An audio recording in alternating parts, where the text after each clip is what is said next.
somebody doesn't want to manage their time better, well then that's a real problem in business, because that's the only resource that's running out, and that's the only resource that's going to create any real lasting value. Also, it enables you to create a better company if you're taking a global mindset. If you're looking at globalization or working with countries abroad, which is almost inevitable if you're operating in the UK anyway, because virtually everybody, virtually every day you're dealing with people from numerous different backgrounds. You're dealing with political risk, legal risk, macroeconomic risk, cultural risk, language risk. I'm doing business in many countries abroad. I do a lot of business in Central and Eastern Europe. I'm doing business in Australia. I'm doing business in the Middle East.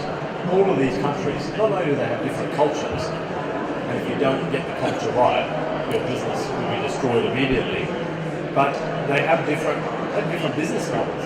So I got a business which is very, very successful in the USA and Australia, which I'm now rolling out in Central and Eastern Europe.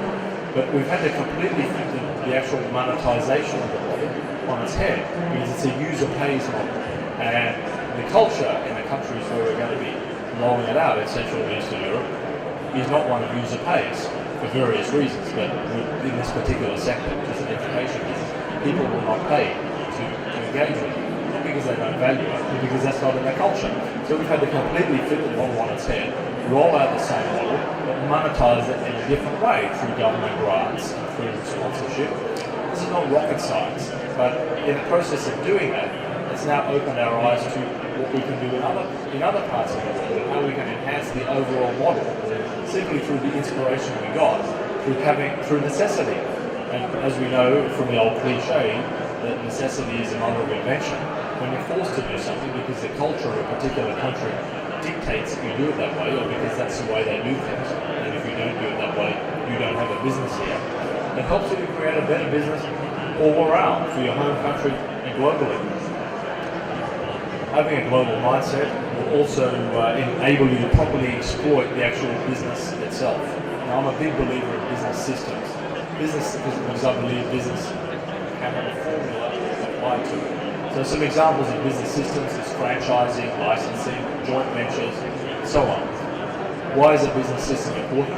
A business system is important because it saves time. It saves time and it maximizes revenue. As an example, I sit on the board of an Australian-owned coffee chain, the Gloria Jean's Coffees, which we just sold 2 weeks ago, so I no longer sit on that board. But it's a big coffee chain. It's the size of Costa, for example. Where it differs to Costa is that we have stores in 43 countries. We don't have stores in the UK because of Costa, but we have stores in 43 other countries. Gloria Jean's does 2 things very well. It makes great coffee and it runs a great franchise business. So in the space of 10 years, Gloria Jean's has become not only one of the biggest coffee chains in the world, but one of the most awarded and respected franchising companies in the world as well. So we're running a dual business. The franchising side of it helped the company to expand fast. We had to make it a success in our home market first, and Gloria Jean's has 500 stores in Australia, which is, compared to the population, is roughly the same saturation as Costa has in this market.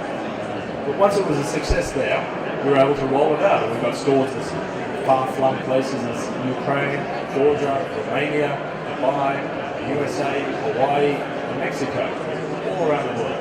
The same company, adjusting slightly to each local market, achieved through franchising, through selling countries, selling off different countries. We've got a great person who bought the rights to Romania. Someone else, a Mexican guy, bought the rights to Mexico. American people bought the rights to America. They know how to run the business in America. They know how to run food and beverage businesses. We had a good product.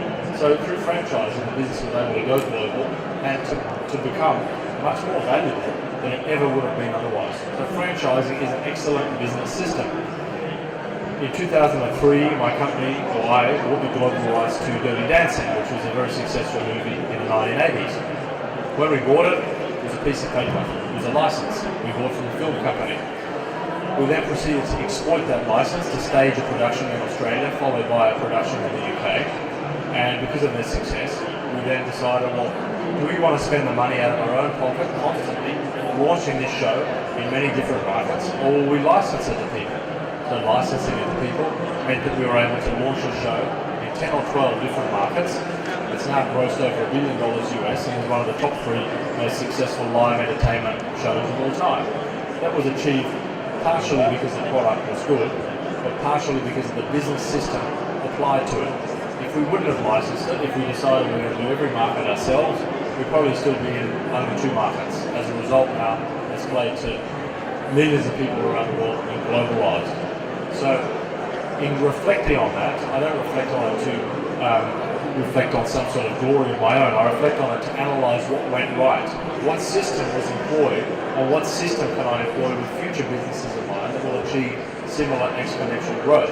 And do I want to be sitting at my desk 24 hours a day, working my guts out to try and rack my brain about how to expand the business, or do I want to apply business systems? So applying business systems will not only help your business, a British business, to globalize, but it will help to do it in a faster way, and it will help to do it in a safer way as well. It will help to do it in a safer way because you have partners in different countries who are experts in their market. So it really does provide that additional corporate intelligence and that scale. I just want to cover off another 2 very important things about taking your business to the globe. Wrapping up this presentation. Number 1, there was a Gallup study done by the famous surveying company. That study studied 4 million people, which is an enormous number of people for a study. Most studies, even studies by the Tory party and the Labour party, they study 2,000-3,000 people. So 4 million people is an enormous number of people, and it was a global study. And they concluded that it was not money, but lack of appreciation was the number 1 reason why employees will leave a company. So how does that relate back to what we're talking about here? It relates back to it because if you're building a global company, if you're cooperating with people from abroad, if you're cooperating with entrepreneurs from abroad, if you're growing your company with a global mindset, then the overall scale of the business and therefore the scope for employees to become engaged in the business grows markedly, and therefore your ability to appreciate them grows markedly. Whether you're working in Starbucks 8 hours a day in one store, or whether you're working across the portfolio of Starbucks 10,000 stores, you have the same amount of hours in the day as an employee we're talking about. But you're probably going to get more satisfaction if you're commanding a bigger, more satisfying scale. So that's very important to bear in mind.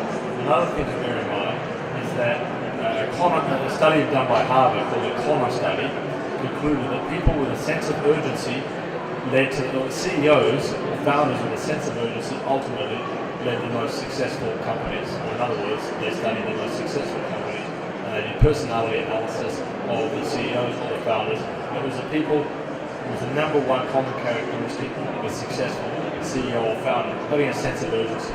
So how does having a sense of urgency relate back to having a global mindset? Because if you're in a global business, if you're growing that business globally, it is something that will scale quickly, will scale much quicker than if you're just taking a local silo-based focus. And the same applies to whether you're even scaling within one country.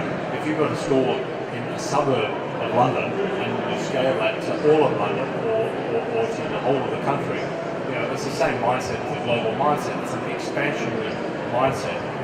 And the final thing I want to say is that there was a study done in 1970 by an academic called Edward Bamford who concluded that the simple reason that the people, the entrepreneurs in particular, move up economically in life, so i.e. become richer or more abundant, is people with a long-term perspective. So having a long-term perspective, to me, goes hand in hand with having a global perspective, because it's all about having a macro perspective as opposed to a micro perspective. So if you're looking at, and furthermore, it also having a global perspective ties in having a long-term perspective, because I could have a great company here which is a market leader in the UK. If I don't have a global perspective, for all I know, there could be another company in China which is doing the exact same thing, which tomorrow will come and destroy my business, which happens all the time. And my business would arguably achieve a market failure, go out of business, which happens every day. But through having, not with my businesses, but in general, but with having a global mindset, you're more likely to be involved. You're playing in the global field, so therefore you're likely to be more aware of what other companies operating. Going back to the Gloria Jeans example, it had a long-term perspective because Gloria Jeans' vision was, or still is, to be the world's most loved and respected coffee chain. Now, that's the vision of their company, and a vision is a work in progress. Clearly, it's not the world's most loved and respected coffee chain because there's many other coffee chains. But having that vision enabled Gloria Jeans to have a long-term perspective, which enabled Gloria Jeans to become a global company, which enabled Gloria Jeans to become a competitor on a very much a level playing field with Starbucks, with Costa, with Nero, with Coffee Bean and Tea Leaf in the US, and so on, through having that long-term mindset. So all of these examples, are how you can maybe create a global mindset. So in conclusion, I just want to say this, that for the majority, as I said at the beginning of the talk, the majority of the last century, the world has effectively come to Britain. It's come to Britain because Britain has controlled the world. Now, whether you're British, whether you're Australian, wherever anybody is from, if you're doing business in this country, one thing is very clear, and that is that this is an innovative country. And if we look at things like tech, if we look at innovations like Tech City, if we look at innovations, the fact that Britain is the world's financial capital, that's a fact. Britain is the world's creative capital. It's arguably the world's fashion capital. It's arguably the world's cultural capital. So this is not about me being paid to promote Britain, because I'm not. I'm Australian and I'm very proud to be Australian. But what I recognise is these are benefits of Britain.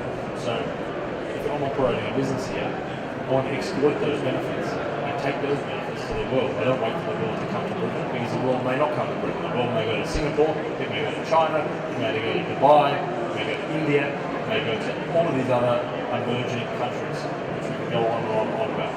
So if we have a global mindset, we make the world come to us through reaching out and having an interconnected relationship with it. This is not academia, this is fact, and it's not theory, and it is a way psychologically through having a global mindset you can make the business better, grow it faster, grow it in less time, and have a better business system, a better business model, and ultimately make more money and create a better product or service at the end. Thanks everybody, I've been Michael Jacobsen, enjoy the rest of the day.